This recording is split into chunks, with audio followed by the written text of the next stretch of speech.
We fucking did it! David? We have finally finished all 14 13 films.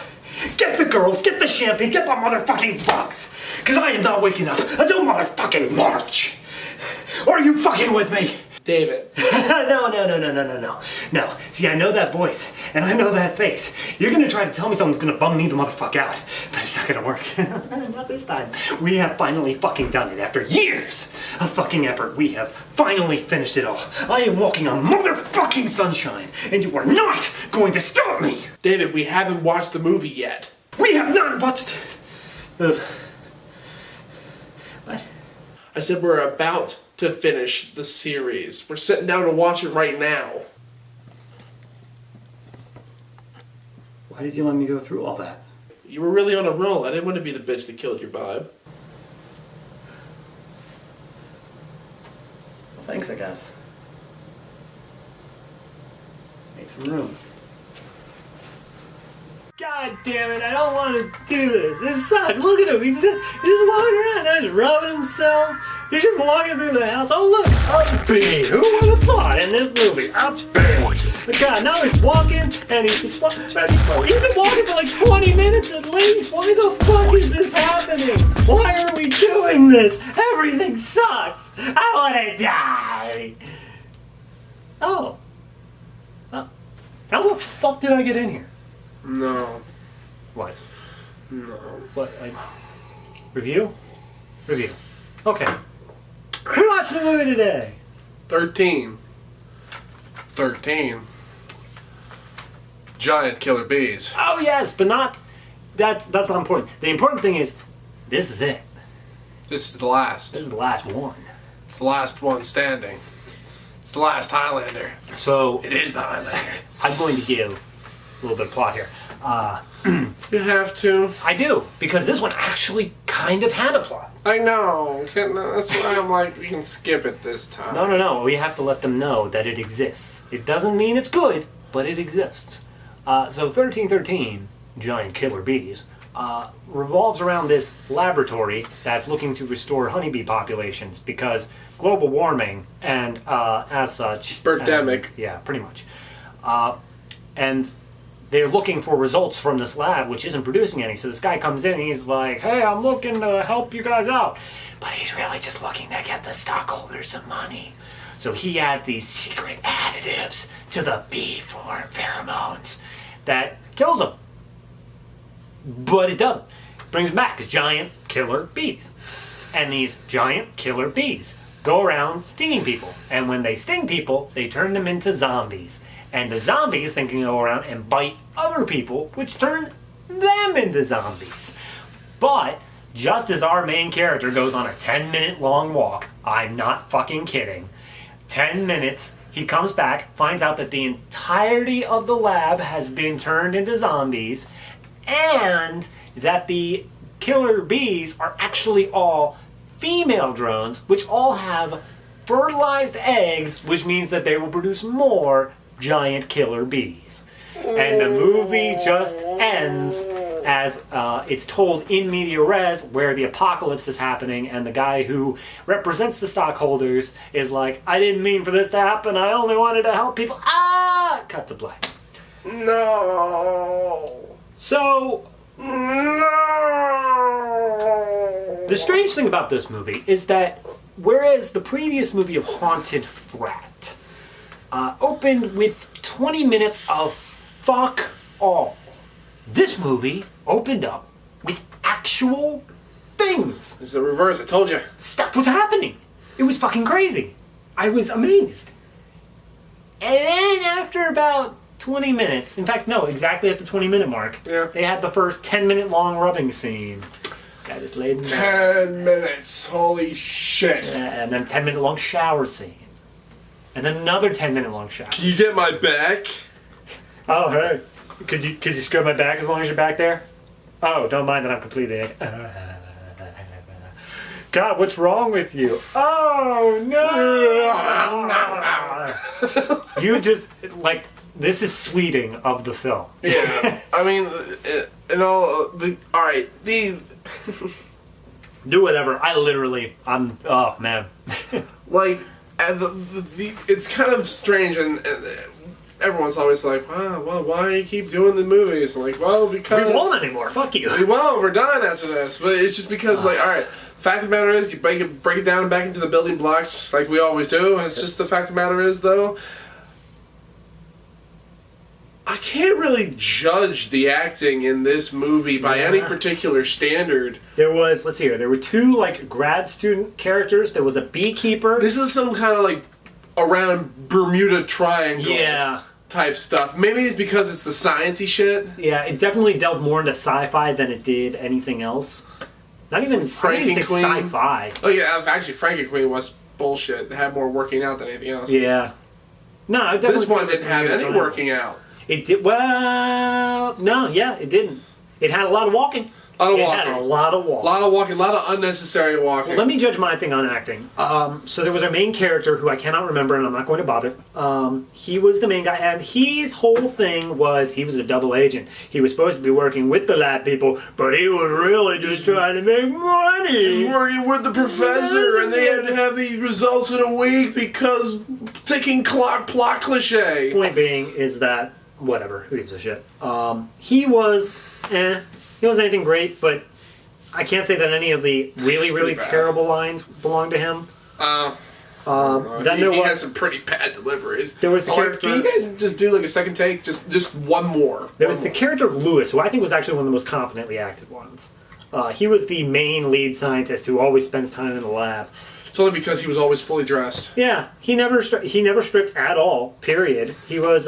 Dude, even the janitor didn't have a shirt. Yeah, who was also a shit part. The only other one that I think is really... There's two that are worth mentioning. There was a girl. And her name was Anna. And there was even apparently a sex scene. There was a kissing scene, if you want to call that sex scene. But it was a dream, because it went blue. And then it was fucking weird. There was a scene. And Lewis came in as like... Lewis, who was supposed to be dating Anna. Got room for another. And then he wakes up, but he's actually still sleeping with Anna. Yeah, but she was like fully dressed. She gets out of bed, she's still wearing jeans and shit. It's fucking confusing. Point being, she had nothing. She is wearing the most amount of clothes out of everybody in this movie. Except for Lewis. No, wait, Lewis walked in his underwear in the blue scene. Yeah. So he did technically. That's what I said. She shows the least amount. Yeah. And I'm not saying that she has to. I'm just saying at the same time, like, it's really kind of funny how drastic, especially in the very last scene of the movie, that every other person in that movie, in the scene, are just in their underwear except for her. Anyway, she has had zero. She had maybe 20 lines. She has no development. She's just a thirsty girl. She had no ability to show off if she could act. So I won't say anything about her. The only thing that I think he did have an attempt to show off how he acted, and he failed at it, was the professor character. Yeah. Who, wow. He was in Canada. To quote Jontron, I've seen wooden actors. I've also seen wood.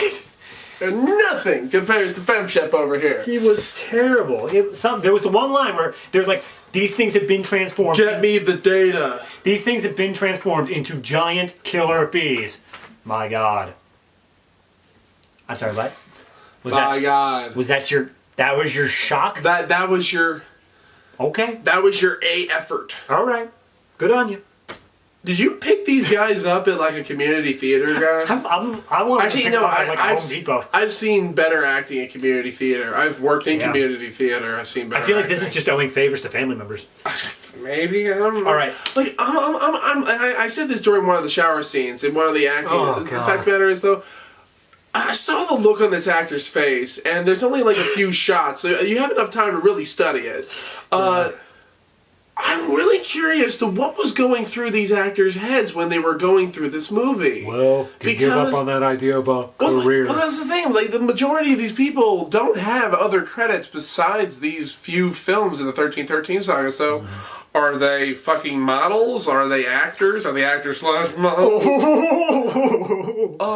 But I don't think that they're going to be having much of a career off of Dakota's really a lot of times. I mean, it's only what, 4 years old at this point, 3 years old. Yeah, give or take. A lot of them haven't done things after 1313. Besides other Dakota works. Yeah, I mean, that's pretty much it. All that they kind of relegate themselves to. If you started your career with Dakota, you end your career with Dakota. That's basically how it goes. I mean, all right, but that goes into the fact that this also this production was also penned by our wonderful friend Moses. Moses Rutger. Who wrote the previous entry. Yes. That we just went over. Which is strange because the previous entry had it's the reverse. And this had something. No, it's literally the reverse and whatnot. It's like when the last movie they shoved all the plot into like the last like 10 minutes of the movie. This one they shove all the plot into like the first like 20 minutes of the movie. No. They shove it into the first 20 and then they sprinkle it, and then when they reach the last 20 minutes, they stop. Dead in their fucking tracks. And it's just like in the last one where when it started off with complete filler. It's like, I don't even remember how the last one even started out. I think it was just jumping right into a shower scene. The last one started off with the fucking title card saying, this is a reenactment of the... Yeah. And then there was a walking around blue scene and a dream sequence and a rubbing scene, and then we went into the actual fucking plot. I mean, Dakota seems to have a lot of isms that he kind of relies on. He likes rubbing. At least in 1313. He likes going blue. I can't say I remember rubbing in a talking cat. And there are so many just fine young male specimens walking around his Malibu house. All right, so also I want to be really curious. You never actually have anything else inside this house. Is your house like on like sale? Because like, is it like a model house? Like, are people not allowed to touch stuff? Because over the course of all the movies that you made here, I've never even seen a book out of place. No. Same. Moving on to script writing, as we've said, it's basically the opposite of the previous movie. There's writing, sprinkle in 10-minute long scenes of shower, rubbing. Whatever. There isn't any rubbing in shower. There's no 10-minute long walking around the house scene. I should say. And there's not a really elongated pool scene. And the first shower scene has intercut with actual action. Yeah. And by actual action, I mean one of the zombies simultaneous very slowly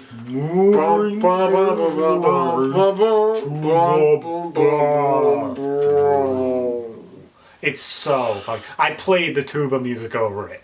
We muted the thing and just played the tuba music. Oh my god. I have a glandular problem. The only problem in this movie writing-wise, besides the fact that it's giant killer bees, pacing-wise, I'll say pacing-wise, is the fact that we have to get everybody out of here. Okay. Oh, look, giant bees in here. Attack, smash, punch, stuck it in a bag, and leave the house for 10 fucking minutes. And just walk around like an old fort that has like all the signs for like tourists and shit like that. There's even a tourist there. Yeah. They don't even wait until everyone leaves. And it's just like walking around, like there's no context for this. He walks around a fort. He goes up into a tunnel. He comes back down the tunnel. He goes to a beach. He passes by a single lone tree. He walks on the beach. He comes back by that single lone tree. Why did that need to be 10 minutes? His walking in the last segment of this movie has less contextual value than any of the walking scenes in Sandy Hook. Wow, you're right. And that's sad. I want you, David, I want, not your David, the David that is responsible. Oh, Dakota.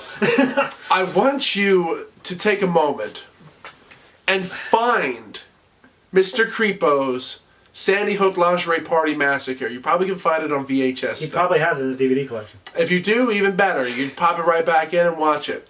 And I want you to see where you went wrong. See, that's bad. That's bad if we're telling you, look to that for inspiration. But because the thing is, though, there should never, ever be a filmmaker out there that passes that threshold of bad. Yeah. I would be saying the same shit to Oli Lamel. I'd be like, I expected more from you. I'm not angry. I'm just disappointed. I am so disappointed in you right now, Dakota. I am so disappointed. I missed the Puppet Master movies. Yeah. At least then and whatnot, you had stereotypes to make fun of. That's the whole thing. I don't because that's the thing. When we started out this movie, I made one note. It was exactly an hour and 20 minutes long. Which means that they timed including credits exactly how long it needed to be considered a feature film. and they padded it to exactly that length. Well, one of his first movies was Creepazoids, and that thing was like barely like, it was like 61 minutes long or something like that. You can film more. I guarantee you, whatever story you're telling. Understand. All right, the thing is, and that's another thing too, and this goes kind of right into the tech, is just the fact of the matter is, though, why in the world would you try to make a movie of this length and not shoot the footage that is required? I'm not even caring about the footage. No, it's just the thing, though, because like, how many times like these 10-minute long sequences constantly just repeat with the same 5, 6, 7 shots. But the thing, as a result of that, nothing ever happens. There's no even minor little micro progressions that happen in these things. You can have the smutty scenes, but try to propel the plot in some way. Yeah. Go do something. That's what I'm thinking as well. Because my fucking idea with that is every character should have their own story. Whether it's important to the overarching plot or not. That janitor needed to have a reason of why he did that thing without a shirt. Was he like the house servant? God, I can never remember his name. Sorry, movie fans. In the birdcage and whatnot, so where he had they had the. I'm going to continue on. Either way. So there's characters that they're playing soccer back and forth. Why not have one of them say how like, oh well, I got in on a sports scholarship or something. A little bit of characterization there. Agador, that's his name. Have the entire thing where he's sleeping with Anna goes nowhere. Nowhere at all. It's fluff. You could have made that a 20-minute segment. It was funny when she came into the room to kind of do the whole like bedroom thing and whatnot. She walks in with a bottle of wine and 2 plastic cups while he's in his underwear. Yeah, and like she's not even bringing up anything about it, and like he's not bringing up anything about it. And they're just talking, and then they kiss, and then it goes blue. And then it goes blue, and then Lewis walks in and is like, "Hey, I have room for one more." And then he wakes up. And then she's in the bed next to him, so I'm like, what are you trying to imply? So they did sleep together, but Lewis didn't I'm having problems with your timeline. Literally, you had so much that could have been said over that hour and 20 minutes. You could have gone into deeper in any of these characters, any one of them. It's really sad when Taint Light has more character development than your movie. It did. I mean, I hated the characters, but I knew who they were. That'd be fine. Well, the fact of the matter is that there's not enough substance here to really kind of critique. There isn't enough substance over 14 movies. We've been constantly saying, like, if we piece together this movie, like, from, like, all of the films and cut out all the fluff scenes and whatnot. All the padding, like, all the rubbing, this movie would probably take I would say, about 2.5 hours in total length of it, all 14 films. Like make it together into little vignettes and make it actually like coherent, and stuff like that. Because all of these scenes, all of the rubbing scenes, all of the dream sequences, all of the walking scenes, all of the shower scenes, they have no reason to be there. And the fact of the matter is, though, it's not like, oh, well, you just you don't want to do it because it's just nude guys walking around. I don't give a fuck about that. I don't care at all and whatnot. I've seen Eastern Promises where Viggo Mortensen takes a guy down with a linoleum knife in full nude frontal. And you know what? That scene is amazing. So shut the fuck up with the not homo thing. So the fact of the matter is, though, it's just stupid padding. Here's the thing. Dude, a troll in Central Park has less padding than this shit. Do you mind if I go into my final thoughts? Go for it. All right, so my final thoughts, and this is in this movie and of the whole series, because while this movie isn't exactly representative of the whole series, and the fact that it had a very strong plot opening, it had a girl in it, it had decent special effects. The bees weren't great, but they weren't Birdemic levels, They were almost Birdemic levels. I mean, at one point, he actually beats the bee, squashes it with his hand, and sticks it in a bag, and it didn't look terrible. So it just looked bad. That's the most I'm willing to give you at that point, is the fact that it looked fine. What my problem with this series is that with all of these, what I feel like you did was you had names in a hat, and instead of names, it was monsters. You had aliens. You had Bigfoot. You had Frankenstein. Who wins the raffle? And you just did them. You thought, okay, I'll do one. And you picked one, and it was whatever the first one was. I assume Nightmare Mansion. So you just picked serial killer. Or ritualistic saints, witches. That's what it was. Witches was the thing. So you picked up witches, and you filmed that movie. And then you thought, I shouldn't let this hat go to waste. And you just kept going. You did Aliens, you did Frankenstein, you did a cult, you did... this one was... You did zombies, technically. Technically, this is zombies. And virus zombies, but zombies nonetheless. Bermuda Triangle, you did all of them. This was just a horror anthology for the most part. You just did that, but you put this gay, homoerotic tint on it. And instead of going all the way in either direction, you stopped midway between both. You didn't make it sexy. You didn't make it scary. You stopped and made it so mediocre in every way that I can't get behind anything you did. 14 films and not one of them reached great or even good levels. Maybe passable by someone's standards, but not good. And that's... You can do better, Dakota, and I look forward to seeing your later films. 1313 was an experience in one way or another, but it wasn't good. Overall, I mean, this is not just the final thoughts on this movie, it's the final thoughts on this series. Yeah. Is the fact of the matter is, though, if you go back through all of our reviews... That's like 4 times as long as all the movies put together. Yeah, which is, well, we'll see. It's like, but, yeah, if you go back through all of our reviews for this series, and you see how we review the films and how our progression as the movies go along, how we get more and more cynical and bitter. Sometimes we reviewed multiple ones in one day. Yeah, like the creation of the original 1313 month was rough and whatnot. It wasn't good time of our lives in general. So like it was just dark. It was a very dark period. It was bad. And a lot of the emotion of that period comes off in these films. And I think that's one of the reasons why we probably have thrashed them a little bit more than they deserve. Because yes, they are stupid. Let me rephrase. They are very simplistic eye candy. That is what they're meant for. The plots and the genres and whatever else is chosen is simply the vehicle for just looking at the guys. And it's not anything different than that.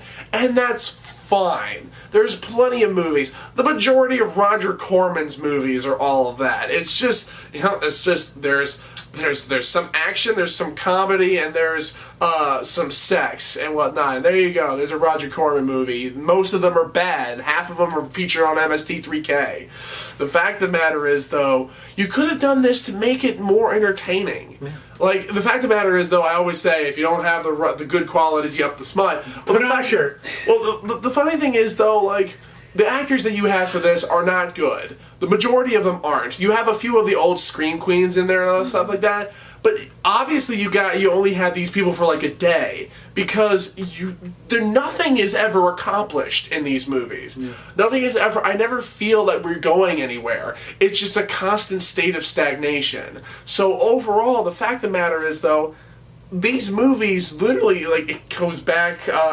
to. Your discovery of time dilation with Uli Lamel. Like, the fact of the matter is, though, like, time stops when watching these films. You can sit through 10 minutes in real time and feel like it's an hour. Yeah. You're just, we've had full conversations in the middle of these patty scenes, and then we've looked at the screen and realized that we were only halfway through. Yeah. And we have been discussing, like, existential dread or I do believe we solved world peace. Oh, it's been 2 minutes. It's just, oh, God. I mean, it's just... And overall, yeah, I'm not going to be one of the people who are like, oh, never watch these movies. No, you have to watch them to understand what the fuck we're talking about. It would do, if you guys are fans of ShitFlix in any particular way, you would do us and yourselves a disservice not to find these movies out, to experience them for yourselves. I would not recommend them as genuine pieces of entertaining cinema. I would recommend them as one hell of an odd experience. Yeah. It's like watching Final Flesh. You can't just listen about it. You have to fucking watch it. It's that sort of thing where one of your friends talks to you and just said, hey man, did you see so-and-so? And he'll try to describe it to you, but it just doesn't do it justice. It's like Beyond the Black Rainbow. It's like, you can't... Our review and whatnot, of all the views that we get for that review, our review barely even scratches the surface of what that experience is. Oh my god, I still don't know how to describe it. Yeah, we can't. It's not possible. So, overall, what I have to say is that this movie basically personifies everything about the 1313 series that makes it work and not work. And the parts that where it works are the parts that obviously keep getting these goddamn movies distributed. Because I know a lot of this stuff is just distributed on Dakota's personal site. TV. Yeah, and go support him if you're a fan of his work, absolutely. I'm never going to tell somebody not to support an artist. And the fact of the matter is, though, Dakota...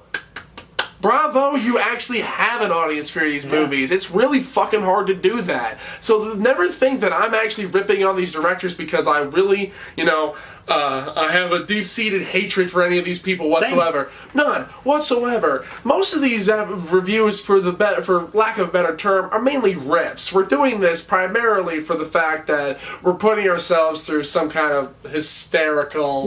pain. People very rarely on the internet, you included, want to watch people be happy. This was nice. This is good. Well, let me tell you all the reasons this was great. So, overall, my final thoughts is the fact of the matter is, though, the series for us started off extremely eventful because all of this was brand new. Yeah. By the time we finally get through all the monotony and the very end of the movie, we have just run out of steam and we're dead inside.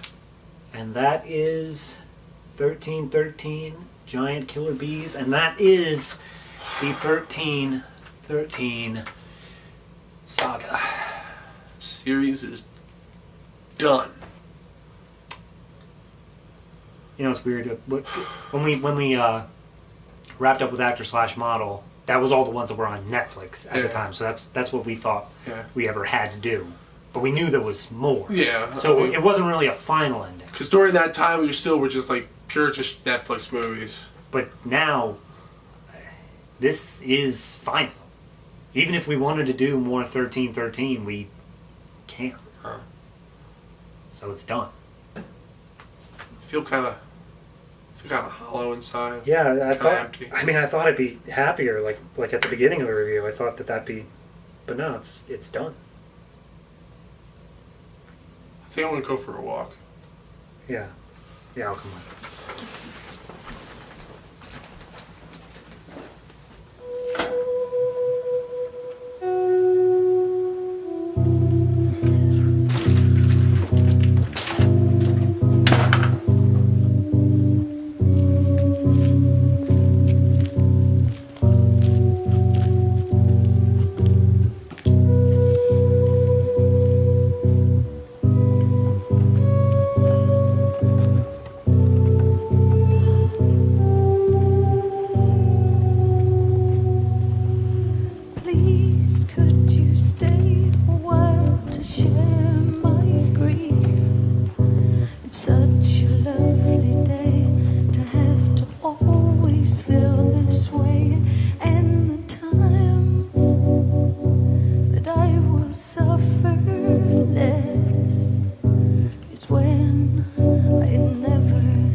Do you think that anything we ever said, anything we ever did, really mattered? I don't know. What do you think?